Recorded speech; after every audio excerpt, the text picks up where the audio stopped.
Hello. I'd like to welcome you out to episode 4 of End of Days. I hope you're enjoying the teachings on the last days that we're embarking on together. If you've watched episode 3, the previous episodes, you know we're talking about the last times, the end of days. And we're trying to come together to draw a conclusion that we are living in the last days. We've been looking at Mark chapter 13. And we're going to continue to do so today. Last episode we concluded at verse 13 of Mark chapter 13, and now we're going to verse 14. Verse 14 says, "But when ye shall see the abomination of desolation, spoken of by Daniel the prophet, standing where it ought not, let him that readeth understand. Then let them that be in Judea flee to the mountains."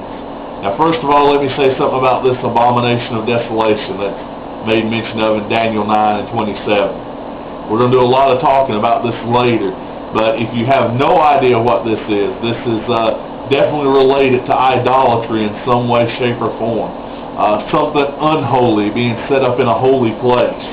And that's probably going to be enough said on that for right now, because that's not really what we're focusing in on, even though that's going to be an important thing that's going to take place in the end of times, in the last days, in the end of days. But these next 2 or 3 verses here that are going to be read, I'm going to go ahead and read those verses down to probably verse 18, because these next few verses are about escape. Let me go ahead and read these next 3 or 4 verses here. Starting with verse 15. "And let him that is on the housetop not go down into the house, neither enter therein to take anything out of his house. And let him that is in the field not turn back again for to take up his garment. But woe to them that are with child, and to them that give suck in those days. And pray ye that your flight not be in winter." You know, as we look at these few verses here, all these verses are related to escape from these times that are to come. The verse about not going down out of your house, it's saying that if you're on the housetop and these end times come, you know that you need to be prepared to escape quickly, to not enter back through the house where temptation might be able to overcome you, that you might start to worry about your property, that you might start to worry about the things of this world. That same thing with the field, about going back to take your garment. You might start to worry about your physical body.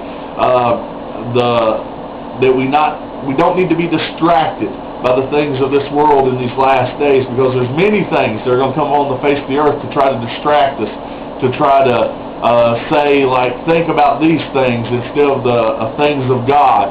Our mind in these last days need to be on the things of God, because important things are happening in the world, and we need to understand that important things are happening in the world. Jesus Christ, as He's speaking these words, is trying to send a message to us, because He wants us to understand. He wants us to be prepared. He loves us so much that He wants us to be ready for the things to come. And that's why He gave us these words. So we need to take heed to these words. We need to take heed to the things that He says here. And as we look down to the next 2 verses, it says, "Woe to them that are with child, and to them that give suck in those days." It's talking about that you're with child, and that if you're pregnant, or if you have a small children in those days, it's not really first let me say this: children are a blessing, and I don't want him to say this. Think that I'm not saying children are a blessing, but we've heard many people say that sometimes we ought to cry when a child comes into the world, and rejoice when an older person goes out, if they're going to heaven, because hard times are coming onto this world, and hard times are going to be about, and it's going to make your fleeing hard in those days if you're with a child, and your child being in danger, and your child having to go through these things and these times that are to come upon the face of the earth. It's going to make us maybe easy prey to the hands of the enemy because of it. And that's why He's given reference to this in those days.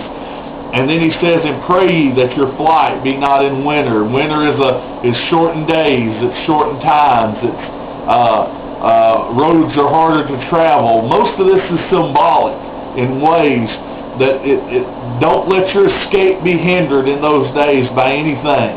Don't let your escape be hindered in those days by anything. And coming down to verse 19, it says, "For in those days shall be affliction, such was not from the beginning of the creation, which God created unto this time, neither shall be.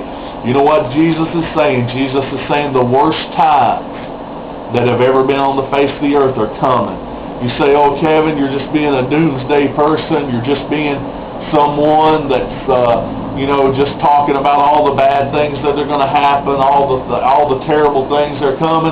Well, terrible things are coming, and Jesus wanted us to be ready. He wanted us to be prepared. He wanted us to know that bad times were coming, so we wouldn't fall prey to these things. And that's why we have to come to the conclusion that we're living in these last days, so that we can be prepared, we can be ready, our mind, our thoughts, everything about us can be ready for the things that are come on the face of the earth. Man, Jesus is so loving and so caring. He sends us these warnings, and we need to take heed to them. He tells us again and again, take heed to these warnings. And it says in verse 20, and except that the Lord had shortened those days, no flesh should be saved, but for the elect's sake, whom he hath chosen, he hath shortened the days. And what a blessing it is there. I always said that Jesus is always about blessing, and he's about blessing here. He's going to shorten those days so that we'll be able to be rescued. These days of torment are going to be but a few days on the face of the earth. They could be many. They could last forever and ever and ever if God so chose to judge sin in that way. But he's going to put a limited amount of time on these end times, on these last days, that there's going to be so much persecution and so much affliction and so much turmoil on the face of the earth. And it's amazing that he's going to do this for us. We're going to try to look at a couple more verses today. It seems like we're moving quickly today, but a lot of these verses were kind of tied together with the fleeing and escape, and as a warning to be prepared for the escape and not to think about the things of this world. We were able to move a little bit faster with those things.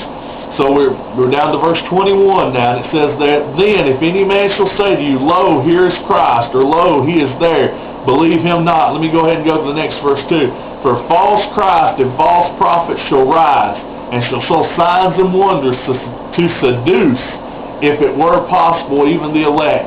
These two verses go hand in hand about the last days. We talked about it before, that many false Christs have appeared. You'll see sometimes on the National Enquirer or some of those publications like that, you might see that they might say, here's Christ or there's Christ, or in some magazine or on some TV show, here's Christ or there's Christ. Well, the Bible tells us that we'll know when Christ comes. There's true signs that when Christ will be coming, and we'll discuss those signs later that we'll to look for when Christ comes. But Jesus is saying we need to be careful. We need to understand that Jesus is speaking to us about himself now, and he's saying, when I come, you'll know it's me. That many people are going to come, and they're going to pretend to be me, and they're going to say they're me, but they're not me. And we've definitely seen that in the last 100 years or so, and even before then, but really so in the last few years. Many people popping up and following comets and following men and following sin and all kinds of things and saying they're Christ, but they're not him. They're false Christ, they're false prophets, and we need to understand that there are many falsehoods in the world today. There are many falsehoods in the world today. Verse 23 says, but take ye heed. Behold, I have foretold you all things. Jesus is saying in conclusion here today in this episode, Jesus is saying, take heed, because I've told you all these things are coming. So beware. Beware, these things are coming. You know, I thank you today for joining us for this episode of End of Days. And I hope you're enjoying the teaching on End of Days. And you may say he's taking a long time to go through this Mark chapter 13. But, you know, a lot of signs are in this Mark chapter 13. I want us to understand them. Jesus is sending us a warning. Hopefully we'll take the warning and understand the times we're living in. And I just wish you would tell somebody about End of Days. If you're enjoying the broadcast of End of Days, tell somebody about it. And tune back in for the next episode of End of Days. Remember, we're living in the last days. We're living in the last days. Jesus Christ is coming soon. I hope you're ready to meet him.